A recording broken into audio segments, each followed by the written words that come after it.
Our district all have policies, school board policies on gifted education. Every Kentucky district has one.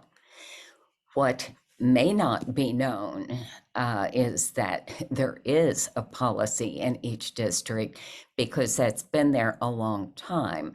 I would encourage you, as you advocate, what that might simply mean is that you inform your school board members that there is a policy in gifted ed, and those policies mirror the gifted education regulations in the state. It would be pretty important to have that policy for your school district available on a prominent website in your school district so that parents are aware of it, as well as other educators. I find that so often what we're doing in gifted ed seems to be known only by a few people in each district rather than a lot of people. So one of the things that each of us can do is to inform people, also to champion what is needed by parents, what is needed by children, what do we need to know, what do educators need to know. And I'm going to share with you a little bit about what we need to know about what is in place in Kentucky. And the handout for this is going to be in your chat. It's probably old hat to any of you who've been in gifted education for some time. And I will highlight the policies that are in place, doing it pretty much from the date in which they started. So I'm going to start really early. In 1984, a long time ago, the endorsement in gifted education was required. It was required for anyone who is working with gifted students at least 50% of the time. So all persons employed as teachers for gifted education shall hold appropriate certificate endorsement for gifted education. And on the handout, you'll see the KRS. I'm not going to be citing that for you because I know you'll have it. Kentucky Education Reform Act, and I presume you all know the date for that, that was pretty significant in the Commonwealth of Kentucky, 1990. It included gifted students as a category of exceptional students. Okay, let's think for a moment. How is that important? Well, it's a wow. It is very important because that means that all of the law and the regulation, none of the money for exceptional children comes along with gifted children. It is incredibly important that you know that. And I'm guessing that there are leaders in your schools and districts, as well as fellow teachers, who don't know that gifted children constitute a category of exceptional children in Kentucky. I hope that's a responsibility that you take or will take to inform others of how important that information is. Gifted children cannot be looked over if our Commonwealth is to thrive. It is incredibly important that that happen. So the gifted regulation in Kentucky, and all of you know it and live by it, but just in case you don't, it is available on the KDE website. It's available on the CAGE website. It provides information on exactly what we do for gifted children, how we identify them, how we provide services for them. And please remember that when we identify in Kentucky, unlike some other states, we're identifying 5 different categories of gifted children. We're looking at intellectually gifted children. We're looking at those who are exceptional in one specific content area. We're looking at a third category, those who are creative thinkers, those who have the ability to come up with lots of ideas that would not be typical of their age mates. Boy, that's an important category for us. And I think probably under-identified in Kentucky, probably because children have fewer opportunities to use their creative abilities. The fourth category is gifted in leadership, and the fifth in the visual and performing arts. A child could be identified in only one of those, but a child could be identified in two or more of those categories. It is so important that your faculty, colleagues, that parents in your district, that you share that information so that the stereotype of the gifted child isn't the only one that would be held by people who are perhaps having the opportunity to recommend a child for identification. Excused absences for educational enhancement is it is KRS 159035, and I give that to you because I think this is a regulation that many of us don't know about.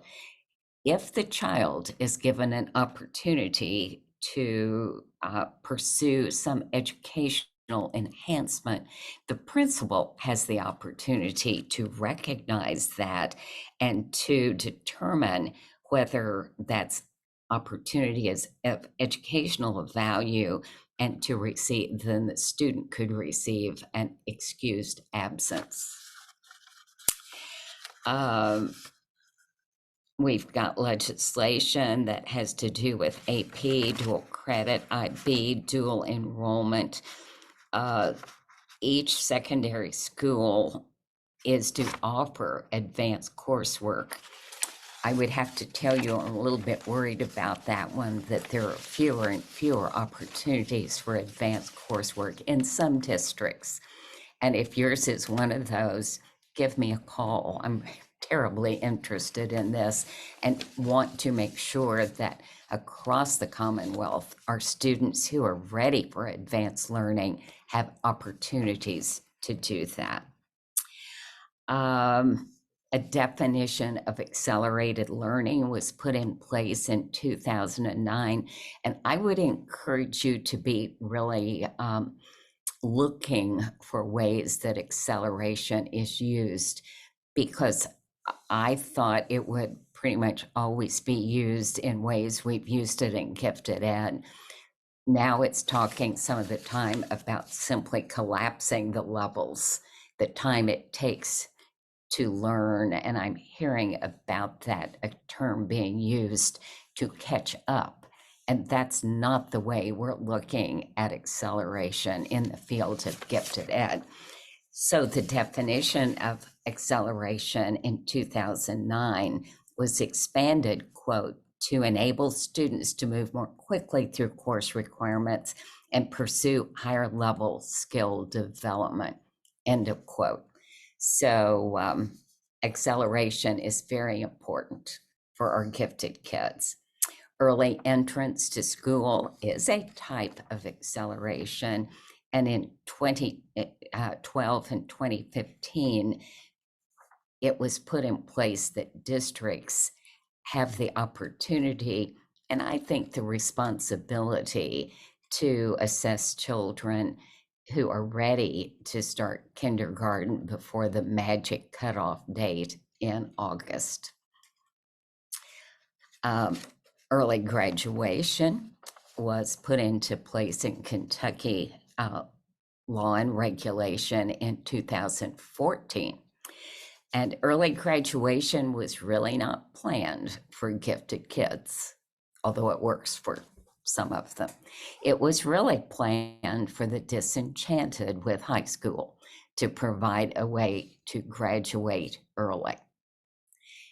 do know that if you have students who really need to graduate early, it depends on some adult to share with them that information, that this is a possibility, and how they need to let it be known in their district what they plan to do so that the early graduation is possible. Dual credit scholarships have become widespread in Kentucky. 2017 was really the year that a lot of that started, and it has moved forward. Dual credit is great.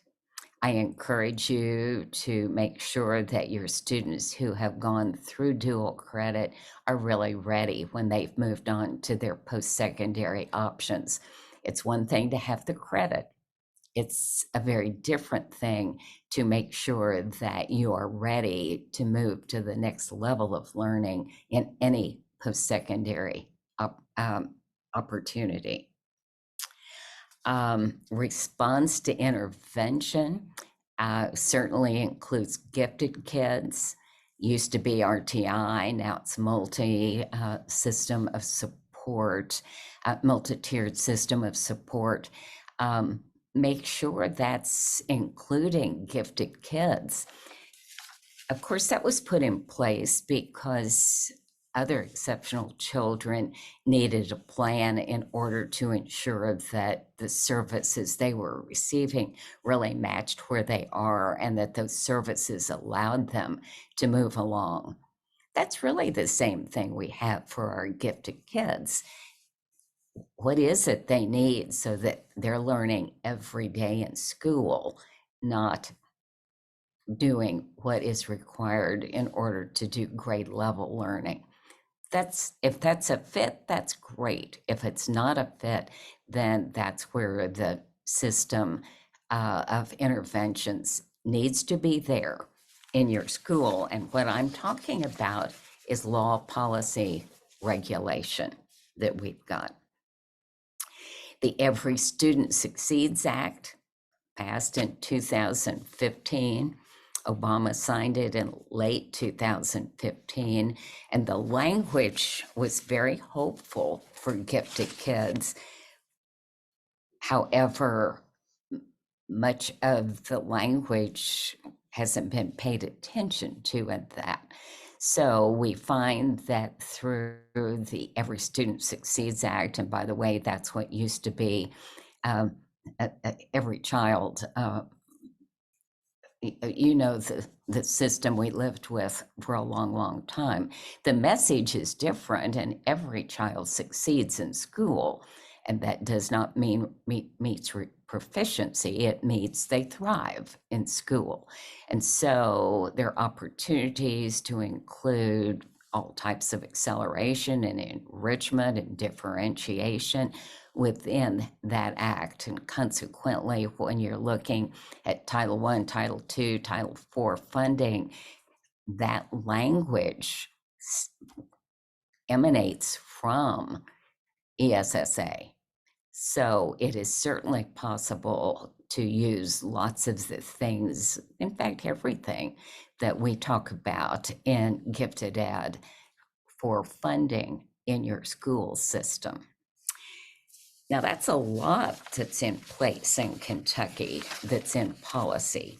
And perhaps I've skipped over something that would be important for you to know about with that. Can I open that up to questions? And in the meantime, let me give you another myth that you can respond to. And it kind of comes out of what I've just been talking about. The myth is that acceleration will harm students. So that's your next one to give a response to. Anyone have a question about the policy, law, regulation we have in place? And maybe not now. We'll look for those as we move along and would certainly have the chance to come back and look at that. I see that Lisa Weiler has just, thank you for the document. She said it's very helpful. I don't see any questions coming in, but I will pose a question for you. And what's that? How do you recommend folks who are on this webinar to use that document in their district to make sure folks know what's in place and that it's actually being implemented? Well, I would start out by thinking at the school level. Some of the time, it could simply be asking for 5 minutes on faculty meetings to talk about the fact that gifted children are a category of exceptional children. And the next meeting, talking about the fact that a gifted child is identified in a certain way. I think most of us don't have huge opportunities of time in order to share with people. But I would encourage you to talk to school board members, schedule a time to have 30 minutes with coffee with them and share. And the document is in the chat, and we certainly can send it to anyone. I think it is informing people, not dumping the whole thing on them at one time, but piece by piece, so that they are educated, that they're well informed, because otherwise it remains a secret. For a couple of years, we have been doing principal cohorts, and it's purely voluntary for a principal to be a part of the principal cohort. And we have found that principals really overall don't have this basic information about gifted students and the responsibilities we have to ensure that they're educated at the highest level possible. So, Leslie, I wish there were a secret formula for doing it easily, but what I will say, using real information so that they understand what it is that is in place in Kentucky. We actually probably have more in place in Kentucky than many states do. We don't have the most funding, but we have the most law and policy in place. But we just need to broadcast it so that others know about it. Any other question, Tyler?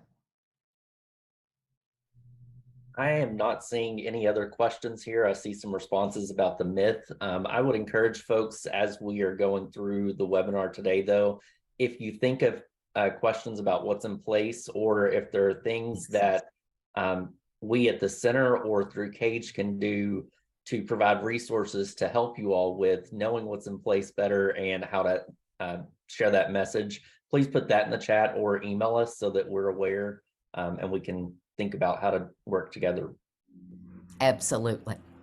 Well, I'm going to shift us now to looking at the talent search that's been initiated in Kentucky. And Dr. Clark, who you've seen, Tyler, and Jennifer Wilson, both at the Center for Gifted Studies, are going to share with us about TIP Kentucky, the Talent Identification Program of Kentucky. You're on. Thank you. Thank you. I have shared the screen here. Can everybody see that okay? And as Jennifer and I are presenting, feel free to put in questions that you have as we're going along into the chat. We will stop along the way and respond to those, or if we don't stop and respond to them, we will get them at the end, or it's on a slide that's coming up. So as Dr. Roberts mentioned, we are going to talk about the Talent Identification Program of Kentucky, which we are calling TIP Kentucky. So starting with a little bit of history about talent search. Talent searches started at Johns Hopkins with Julian Stanley. You can see him on the screen here. And that was in the 70s when he administered an SAT to a younger student.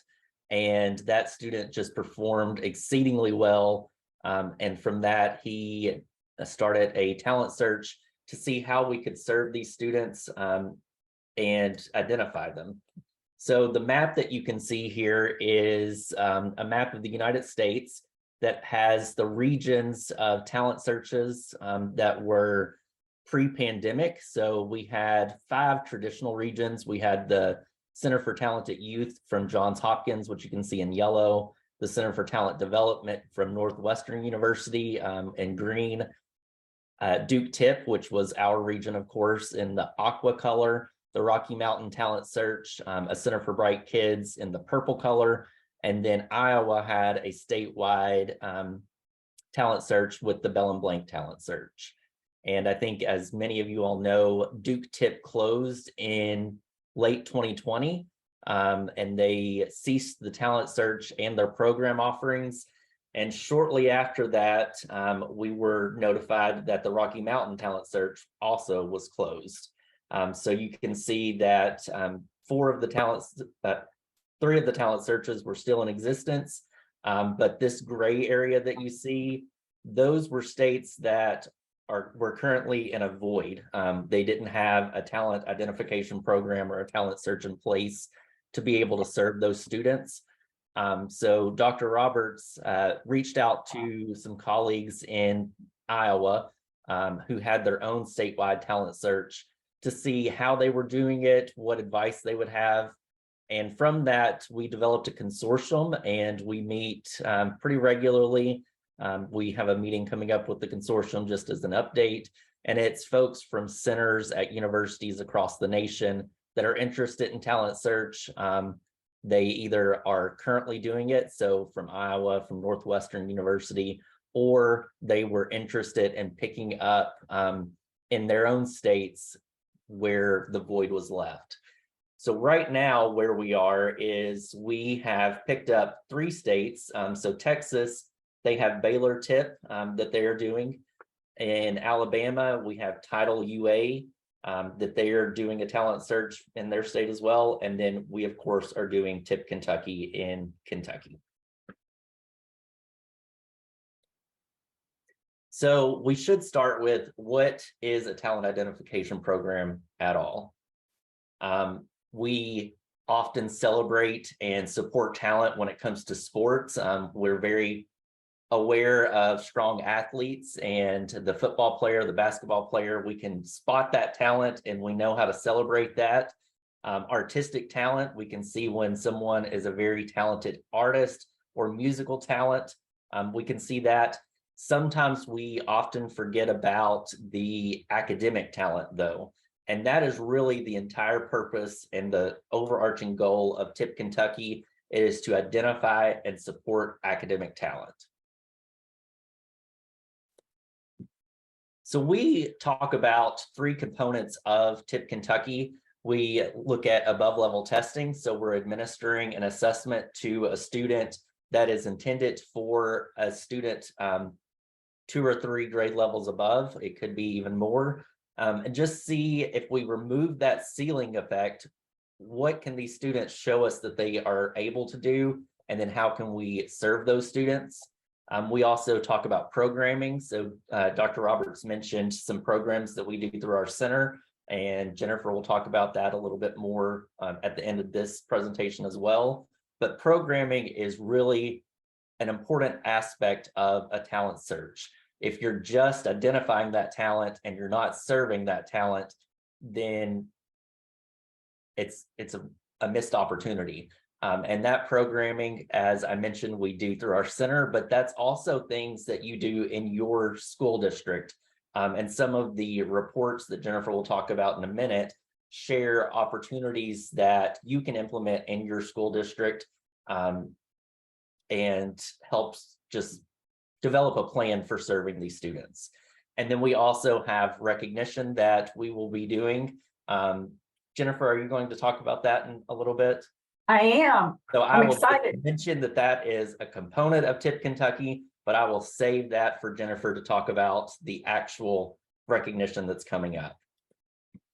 And I also wanted to briefly mention that we have video resources that we have developed to help folks know about talent searches, what is above level testing, how can it be used. We currently have 2 videos that we've produced. We are working on a 3rd video, and if there are specific questions that you all are getting that you think that we could develop a video that would help you in explaining this either to your students, your parents in your district, or other educators in your district, please reach out to either Jennifer or me.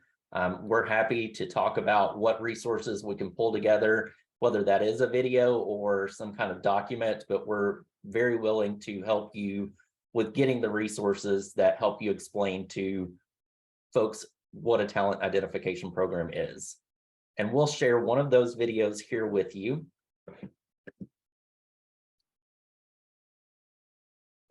The Talent Identification Program of Kentucky provides above-level assessments for high-ability learners.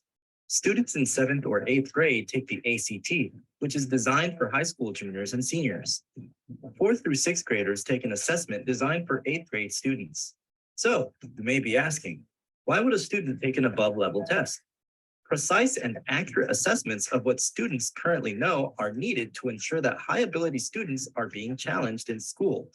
To better understand, let's take a look at 3 high-achieving students, Alexis, Henry, and Sophia. These 3 perform very well on grade-level assessments at their school.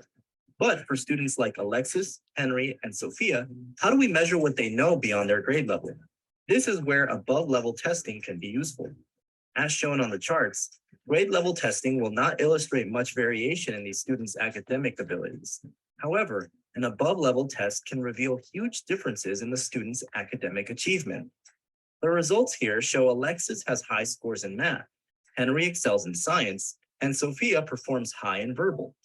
While each student does exceptionally well at grade level in all subjects, they clearly need additional challenges in targeted subject areas beyond their grade. Knowing this information allows educators and parents to build a more effective learning plan for each student. By gaining additional information about each child's performance through above-level testing, we can understand and advocate for their needs and make sure they are being appropriately challenged. For more information, contact the Center for Gifted Studies at WKU. I would just like to echo what Tyler said about getting feedback and input from all of the educators, families that are listening. It really does help us when we're planning, because you know best in terms of what you're hearing with your families, what might help you in terms of advocating with the administrators at your school. So we really do take all of the input and feedback that you give us into consideration when we're developing materials. So please feel free to share with either one of us or anyone at the center. Jennifer, I was going to say, we have been living, breathing, dreaming this content for quite a while now.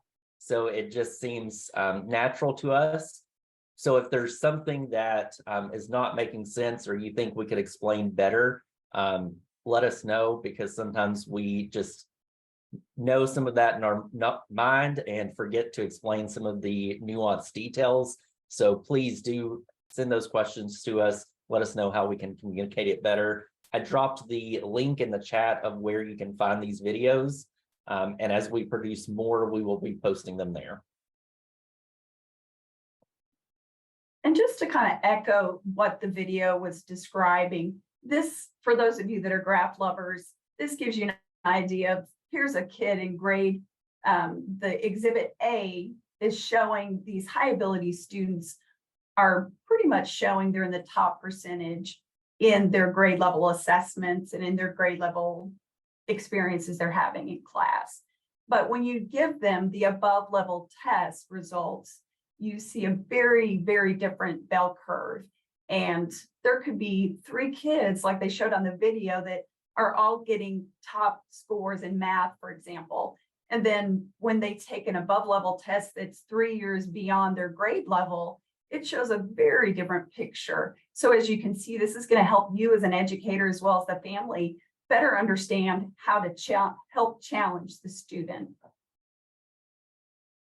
And of course, the benefits, you're breaking that academic ceiling for those students that are in class. I just got an email a couple of days ago with a parent who's frustrated because their child is not being challenged in math. And they have this drive and this desire, and they're working with the school, of course, but this will help give them more information. As Ann Shoplick would say, these tests will help better inform not only the educators, but the families. And of course, it helps you determine the degree of challenge, and provides that necessary data for identifying high potential students. Sometimes there's students that just you might not see, and then they take this above level test and you're like, wow, they really skyrocketed in this subject area. We offer through TIP Kentucky now officially, and we've had 2 years actually with IXL and a year with ACT. So obviously we're still in our infancy, but things have gone tremendously well. IXL is a test that typically I work with the school systems, and I know there's a lot of you that are on today that I've worked with.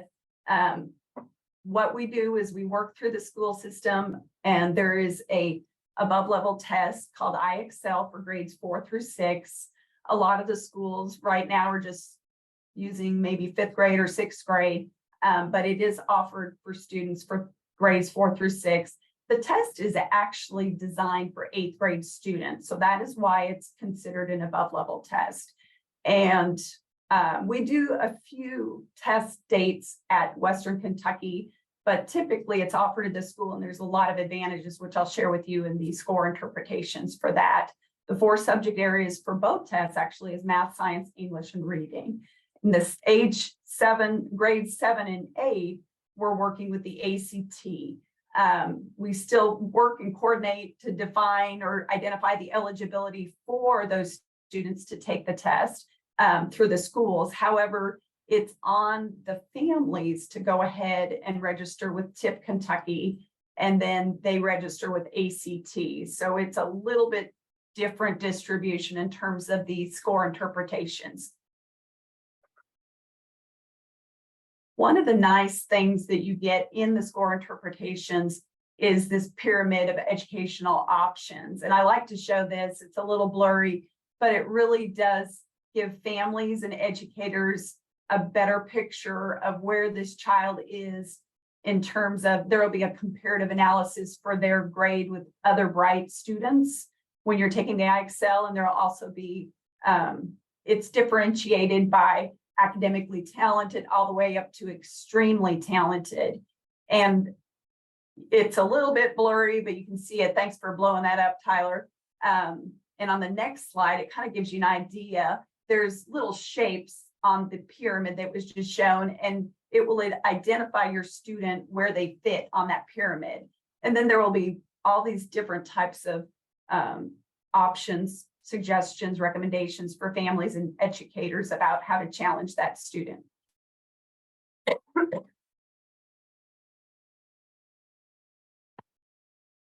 The IXL score interpretations, as I mentioned, not only do you get the pyramid of educational options, excuse me, it's also broken down by subject, as we had mentioned, with the recommendations and scores. The nice thing is the schools actually receive the results when the schools are coordinating and providing the test at their school. So the teachers will, or the testing coordinator who develops or coordinates with Bell and Blank will get all of the scores, and then they will give the reports out to the families. The ACT is a little bit different. That score goes directly to the family. They have an option to put the school down, but it's typically the feeder high school that they write down. And of course, if they put in our reporting score, we will receive the ACT scores as well. And both of the score, the nice thing about the comprehensive report, you're getting a comparative analysis for your child. When you get the ACT report, you're just seeing basically a report comparing to other juniors and seniors in high school, which is meaningful and helpful. But the comprehensive report you get through ACT is a little bit more directed it's directed right at your kid, depending on what grade they're in school. And it'll show you the comparative analysis, which is very meaningful. So you know where your child is falling and where they need to be better challenged in. Jennifer, I just wanted to highlight something that was put in the chat. Leslie Van Wy said, and this is related to the reports. You're also providing us evidence and support for advanced curriculum opportunities for students needing them in our district. The report provides concrete evidence that can help sway administrators and counselors to provide more advanced courses for these students when they may not have wanted to prior. I love that comment, Leslie. As I mentioned, if we are just identifying the students without providing the learning opportunities to match what we are seeing with the assessment results, to me, that is a nothing if we're just identifying and not figuring out how to serve them. So I love hearing that the reports are helping you in Marion County. Sherry Brown has just mentioned that she's had a positive experience. The family that she worked with the ACT was very thrilled. And Leslie also thanks you for making a difference right now for students in Marion County. Thanks for Sherry and Leslie for sharing that. And thank you, Sherry and Leslie. I know there's a whole bunch more of you on here as well for working with us and getting this out there. And we're just getting started. We're proud to say that more than 1,800 students have participated in grades 4 through 8, more than 100 schools, more than 60 school districts, and we're still ticking up. Of course, our goal is to get every county in the state of Kentucky, and anyone in surrounding counties who do not already have a program are welcome to test with us as well. This is the thing we've been working on the most recently. In the beginning of August, we sent out an invitation, and this is for both students who have tested with IXL and ACT. In the spirit of our partnership with Duke TIP, they offered historically a recognition ceremony at the state level. We are offering a TIP Kentucky recognition ceremony Friday, September 15th. There are over 400 students that were eligible and qualified. It was not just a participation only invitation. They did have to qualify for coming to the ceremony. So we're in the midst of that right now, getting lots and lots of responses back. We're very excited, and we're very excited to have our very first recognition ceremony.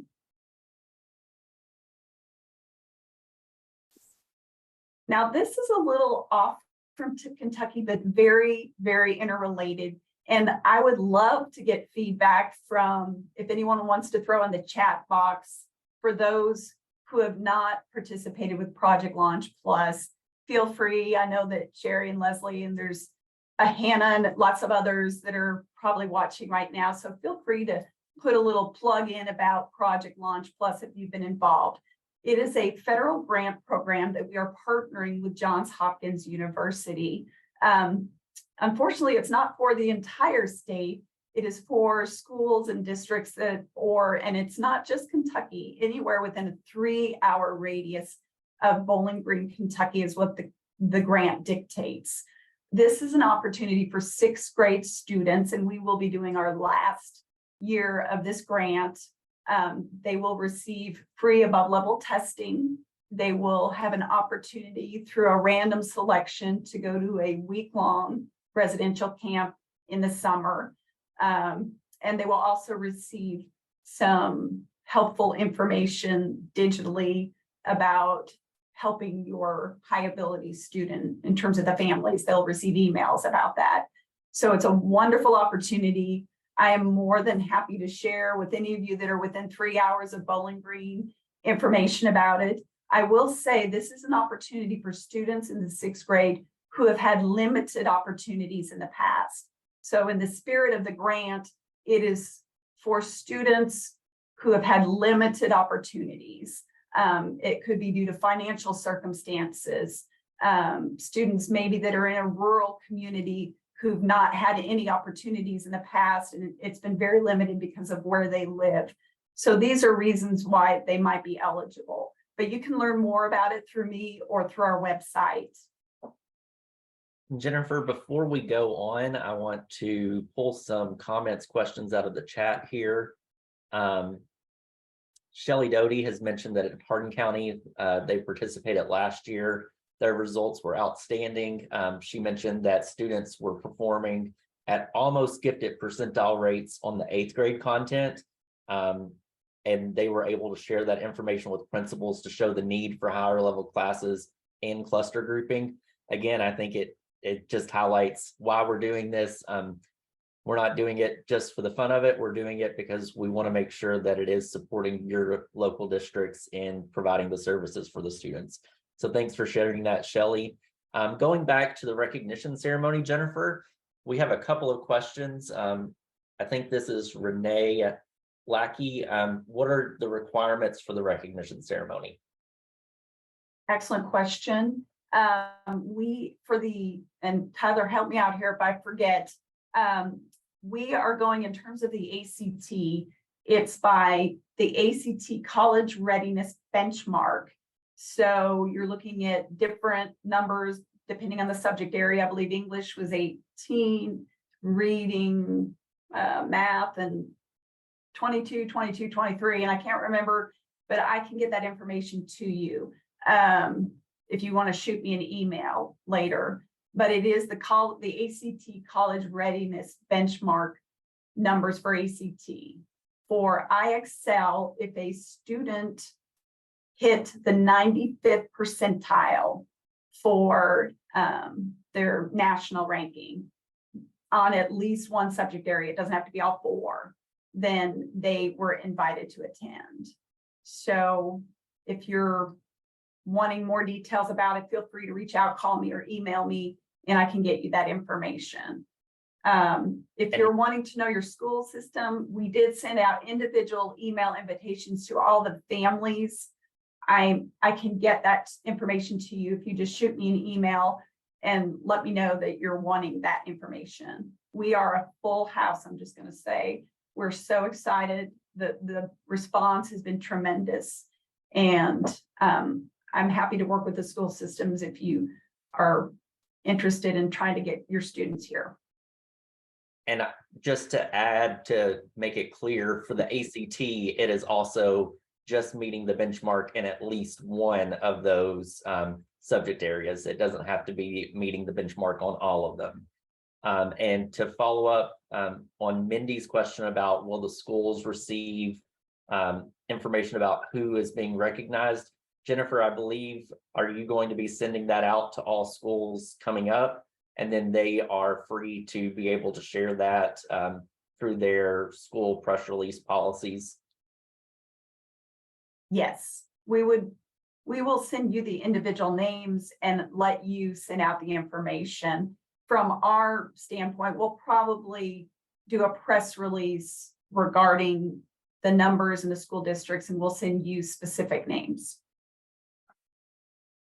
Thank you. And I just see that Hannah and Heather are echoing the excellent experience with Project Launch Plus and above level testing, and thanking you, Jennifer, for all of your work. If I missed anybody's comments, I apologize. But if there's a question that you still have, feel free to put that in the chat. But we will go ahead and move along, but do put that in the chat if you have anything to ask or add. And just a quick rundown. I know that Julia mentioned the programming, but there's so much wonderful programming that the center is doing. I just wanted to share a few quick run over. I know she's done a few, but we'll just run through them again. I think they're on the next slide. There we go.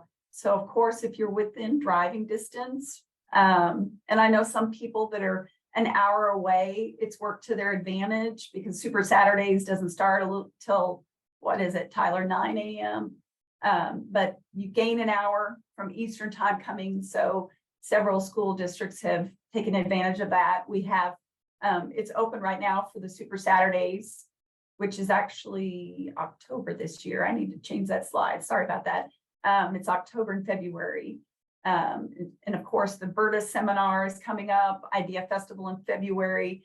I really encourage you all to take advantage of the Doctors Modi Make a Service opportunity if possible. If you've got really service-minded kids or kids that are looking for a great learning opportunity, it's a wonderful way to help grant fund the program.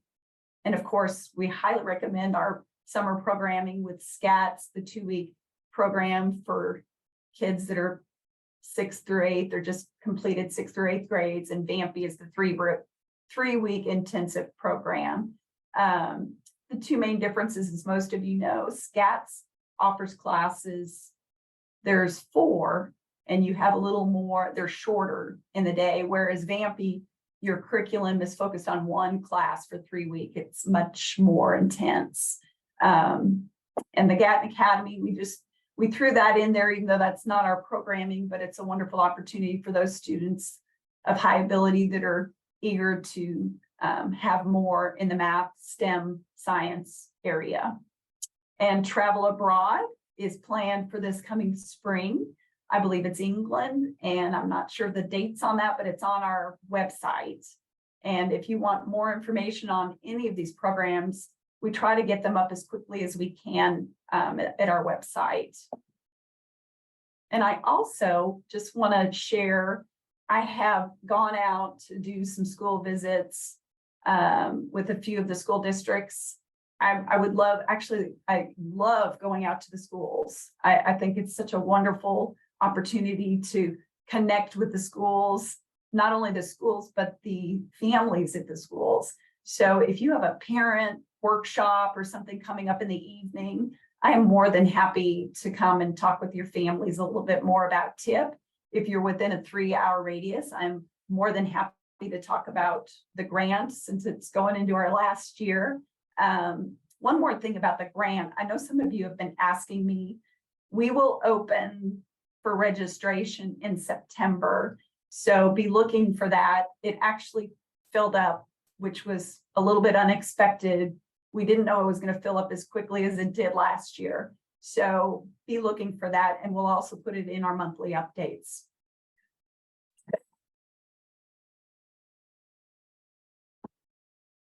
I think we're at the end. If anyone has any questions, I surely appreciate all the kind comments about the grant. We've had tremendous support from the school systems. And if you have any questions, haven't been involved with it, feel free to reach out.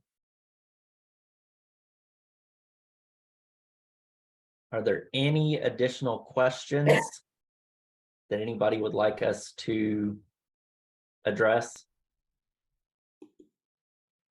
Leslie says we're a dynamic team. Thanks, Leslie. We think you Marion County people are pretty good too. Well, thank you, Tyler and Jennifer, for sharing about this. Certainly a talent search is not a new idea, but we learned through Duke TIP how important it was to our young Kentuckians, and we certainly didn't want that to vanish. Hence, starting out with TIP Kentucky. Well, thank you all for sharing where you're from, and I'm sure I'm going to miss someone when I read this list, but wow, is it ever nice to have people from all across the Commonwealth here. Clark, Union, Simpson, Scott, LaRue, Muhlenberg, Laurel, Hardin, Kenton, Davis, Warren, Boyd, Mason, Cumberland, Washington, Harrison, Middlesboro Independent, and Adair are the ones that I picked up as I looked at that. I am sure there are others who are here.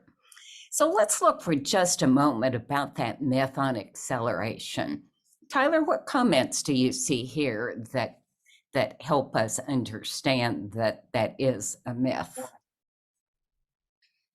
Let me scroll up. Renee Lackey says that years of research has proven this myth is inaccurate. The Acceleration Institute shares this research that is overwhelmingly positive. And I'll put a link to that the Acceleration Institute in the chat here. Dr. Roberts, would you like to talk about A Nation Deceived and Empowered briefly? Since you mentioned Acceleration Absolutely. And both A Nation Deceived and A Nation Empowered, they're two documents. Each one has two documents, so you really have four documents. The first in each is written story type so that it's very readable. It gives you case studies of kids who've been accelerated, specifically grade acceleration, subject acceleration. But please note that these documents also talk about 20 plus types of acceleration. Those documents are easy to find on the Acceleration Institute, which is from the Bell & Blank Center at the University of Iowa. It is really something that ought to be in every school. Parents should have access to these documents. And not all of them are readily available in print now, but they're all available online. So make sure they're on your school websites. And A Nation Deceived was the first documents that they produced. I just wanted to highlight that those have been translated into several different languages. So if language would be a barrier for some of your families, they are available on the Acceleration Institute website in that translated version. So please feel free to do those. The newer one, A Nation Empowered, I don't think has been translated like that one, but certainly A Nation Deceived still has relevant information that I would recommend sharing with those families if that would be helpful. Absolutely. There is more robust research on acceleration than any other topic. And there's a comment here. I think that this is Sue Elise. Why are we afraid of progress? If a baby walks before he crawls, we do not stop him from walking and make him crawl. Acceleration is just a vehicle to allowing a child to progress at their speed. Absolutely. And we do this all of the time with great support in athletics. We cheer for those kids. Those are the two comments that I'm seeing. Apologies if I've overlooked anything, but you can feel free to still put things in the chat. Okay.